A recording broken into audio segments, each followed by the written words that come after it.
হরে কৃষ্ণ। আজ 17ই শ্রাবণ 1432 ও 3রা আগস্ট 2025 রবিবার। আজ আমি ভাগবতম পাঠ করছি। আজ আমি পাঠ করছি ভাগবতমের চতুর্থ স্কন্দ দ্বিতীয় ভাগ 20 অধ্যায়। পৃথু মহারাজের যজ্ঞস্থলে ভগবান বিষ্ণুর আবির্ভাবের শ্লোক 13 ও 14। নারায়ণ হে নারায়ণ ভবভয়হরণম নারায়ণ। শ্লোক 13। সম সমানত্ব মমোদ্ধ মাধম সুখে চ দুঃখে চ জিতেন্দ্রিয়াশয় ময়োপকপ্তাখিল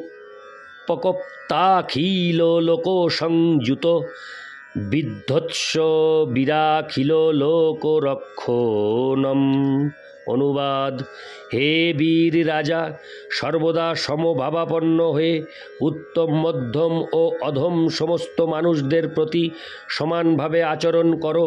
অনিত্য সুখ দুঃখে বিচলিত হও না। সর্বতোভাবে তোমার মন ও ইন্দ্রিয় সংযত করো। আমার ব্যবস্থাপনায় তুমি জীবনের যে অবস্থাতেই থাকো না কেন, সর্বদা চিন্ময় স্তরে অধিষ্ঠিত হয়ে রাজারূপে তোমার কর্তব্য সম্পাদন করার চেষ্টা করো। তোমার একমাত্র কর্তব্য হচ্ছে তোমার রাজ্যের প্রজাদের রক্ষা করা। তাৎপর্য: এখানে ভগবান শ্রী বিষ্ণুর সাক্ষাৎ নির্দেশপ্রাপ্ত হওয়ার একটি খুব সুন্দর দৃষ্টান্ত আমরা দেখতে পাই। প্রত্যক্ষভাবে স্বয়ং ভগবানের কাছ থেকে হোক অথবা তার প্রতিনিধি সদ্গুরুর কাছ থেকেই হোক, ভগবানের আদেশ পালন করাই মানুষের কর্তব্য। অর্জুন প্রত্যক্ষভাবে পরমেশ্বর ভগবান শ্রীকৃষ্ণের আদেশপ্রাপ্ত হয়ে কুরুক্ষেত্রের রণাঙ্গনে যুদ্ধ করেছিলেন। তেমনি এখানে পৃথু মহারাজও তার কর্তব্য সম্পাদন সম্বন্ধে ভগবান শ্রী বিষ্ণুর আদেশপ্রাপ্ত হচ্ছেন। ভগবদ্গীতার নির্দেশ নিষ্ঠা সহকারে আমাদের পালন করা উচিত। ব্যবসায়াত্মিকা বুদ্ধি প্রতিটি মানুষের কর্তব্য হচ্ছে ভগবান শ্রীকৃষ্ণ অথবা তার আদর্শ প্রতিনিধির নির্দেশ প্রাণাপেক্ষা প্রিয় বলে মনে করে পালন করা। শ্রীল বিশ্বনাথ চক্রবর্তী ঠাকুর উল্লেখ করেছেন যে মুক্তি লাভ হবে কিনা সে সম্বন্ধে কোনো রকম চিন্তা না করে শ্রী গুরুদেবের সাক্ষাৎ আদেশ পালন করে যাওয়া উচিত। তা করলে তিনি সর্বদাই মুক্ত থাকবেন। বর্ণ, ব্রাহ্মণ, ক্ষত্রিয়, বৈশ্য ও শূদ্র এবং আশ্রম, ব্রহ্মচর্য, গার্হস্থ্য, বানপ্রস্থ, সন্ন্যাস ধর্ম অনুসারে কর্তব্য কর্ম সম্পাদন করা সাধারণ মানুষের কর্তব্য। কেউ যদি কেবল নিষ্ঠা সহকারে এবং নিয়মিতভাবে এই বর্ণাশ্রম ধর্ম পালন করেন, তাহলে তিনি ভগবান শ্রী বিষ্ণুর প্রসন্নতা বিধান করতে পারবেন। পৃথু মহারাজ ছিলেন একজন রাজা, তাই ভগবান শ্রী বিষ্ণু তাকে সর্বদা দৈহিক কার্যকলাপের প্রতি উদাসীন থেকে ভগবানের সেবায় সংলগ্ন হয়ে মুক্ত স্তরে স্থিত হওয়ার আদেশ দিয়েছিলেন। পূর্ববর্তী শ্লোকের বদ্ধ সৌহৃদা শব্দটি এখানে বিশ্লেষণ করা হয়েছে। দেহের কার্যকলাপের প্রতি উদাসীন হয়ে ভগবানের সঙ্গে প্রত্যক্ষভাবে ঘনিষ্ঠ সম্পর্ক যুক্ত হওয়া যায় অথবা তার আদর্শ প্রতিনিধির নির্দেশ প্রাপ্ত হওয়া যায়। ভগবদ ভক্তি আচরণ করে ভগবত ধামে ফিরে যাওয়ার পথে কিভাবে অগ্রসর হওয়া যায় সেই সম্বন্ধে নির্দেশ প্রদান করে ভগবান আমাদের সাহায্য করেন। বাইরে তিনি গুরুরূপে আমাদের নির্দেশ দেন। তাই শ্রী গুরুদেবকে কখনো একজন সাধারণ মানুষ বলে মনে করা উচিত নয়। ভগবান বলেছেন, আচার্যং মাং বিজানিয়ান্না বমন্যেত কর্হিচিৎ। গুরুদেবকে কখনো একজন সাধারণ মানুষ বলে মনে করা উচিত নয়। কারণ তিনি পরমেশ্বর ভগবানের প্রতিনিধি।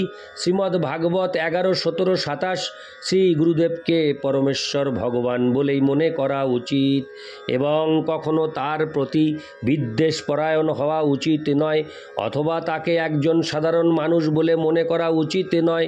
আমরা যদি শ্রী গুরুদেবের নির্দেশ পালন করি এবং ভগবত ভক্তি আচরণ করি, তাহলে আমরা সর্বদাই জড় দেহের ও জড় কার্যকলাপের কলুষ থেকে মুক্ত থাকব এবং আমাদের জীবন সার্থক হবে। ইতি শ্লোক 13। শ্লোক 14।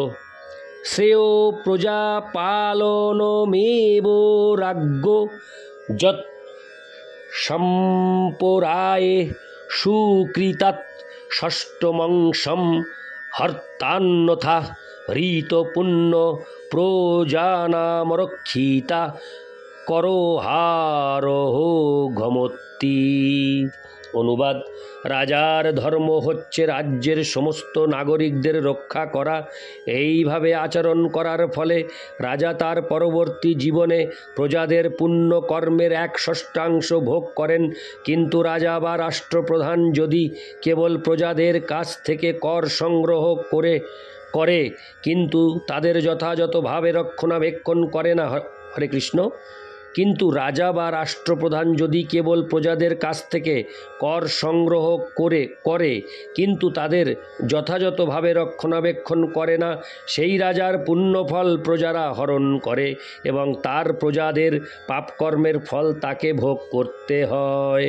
তাৎপর্য: এখানে প্রশ্ন উঠতে পারে যে সকলেই যদি জড় জগতের প্রতি উদাসীন হয়ে মুক্তি লাভের জন্য পারমার্থিক কার্যকলাপে যুক্ত হন, তাহলে সব কিছু চলবে কি করে?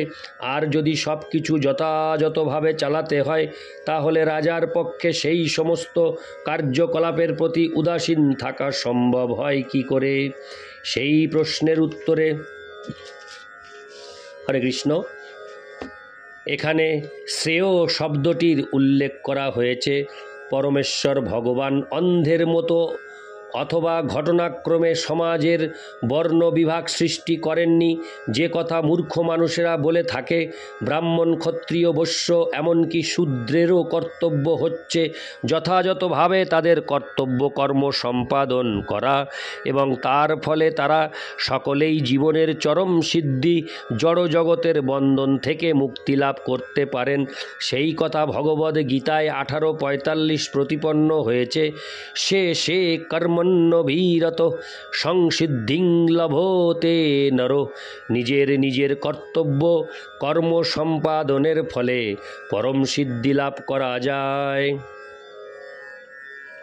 ভগবান শ্রী বিষ্ণু পৃথু মহারাজকে তার প্রজা পালনের দায়িত্বভার ও রাজ সিংহাসন পরিত্যাগ করে মুক্তি লাভের জন্য হিমালয়ে যাওয়ার নির্দেশ দেননি। তিনি তাকে বলেছিলেন যে তার রাজকার্য সম্পাদন করেই তিনি মুক্তিলাভ করতে পারেন।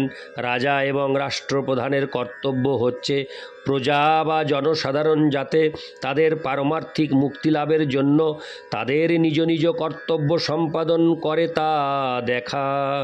ধর্মনিরপেক্ষ রাষ্ট্রে প্রজাদের কার্যকলাপের প্রতি উদাসীন রাজা অথবা রাষ্ট্রপ্রধানকে সেই উদ্দেশ্যে কোনো কিছু করার প্রয়োজন হয় না।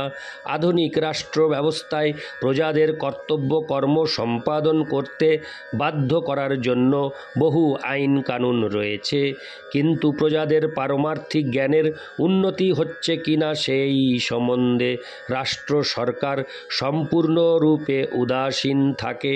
তার ফলে ভগবত চেতনা বা পারমার্থিক জীবন সম্পর্কে সম্পূর্ণরূপে অজ্ঞ হয়ে প্রজারা তাদের নিজেদের খেয়াল খুশি মতো আচরণ করে এবং তার ফলে তারা পাপকর্মের বন্ধনে আবদ্ধ হয়। একজন রাষ্ট্রপ্রধানের জনসাধারণের কল্যাণের প্রতি উদাসীন থেকে কেবল তাদের কাছ থেকে কর সংগ্রহ করা উচিত নয়। রাজার প্রকৃত কর্তব্য হচ্ছে প্রজারা যাতে ধীরে ধীরে পূর্ণ কৃষ্ণ ভক্তি লাভ করতে পারে তা দেখা। কৃষ্ণ ভক্তি লাভ করা মানে সব রকম পাপকর্ম থেকে সর্বতোভাবে মুক্ত হওয়া। রাজ্য থেকে পাপ কর্ম যখন সম্পূর্ণরূপে উচ্ছেদ করা হয় তখন আর যুদ্ধ, মহামারী, দুর্ভিক্ষ অথবা প্রাকৃতিক বিপর্যয় হয় না। মহারাজ যুধিষ্ঠিরের রাজত্বকালে পৃথিবীর অবস্থা সেই রকম ছিল। রাজা অথবা রাষ্ট্রপ্রধান যদি প্রজাদের কৃষ্ণ ভক্ত হতে অনুপ্রাণিত করতে পারেন তাহলেই কেবল তিনি প্রজা শাসনের যোগ্য, তা না হলে তার কর সংগ্রহ করার কোনো অধিকার নেই। রাজা যদি প্রজাদের পারমার্থিক কল্যাণ সাধনে সচেতন থাকেন তাহলেই তিনি অনায়াসে কর সংগ্রহ করতে পারেন। তার ফলে রাজা ও প্রজা ইহলোকে সুখী হন এবং পরলোকে রাজা তার প্রজাদের পুণ্য কর্মের 1/6 প্রাপ্ত হতে পারেন। তা না হলে পাপী প্রজাদের কাছ থেকে কর সংগ্রহ করার ফলে তাকে তাদের পাপ কর্মের ফল ভোগ করতে হবে।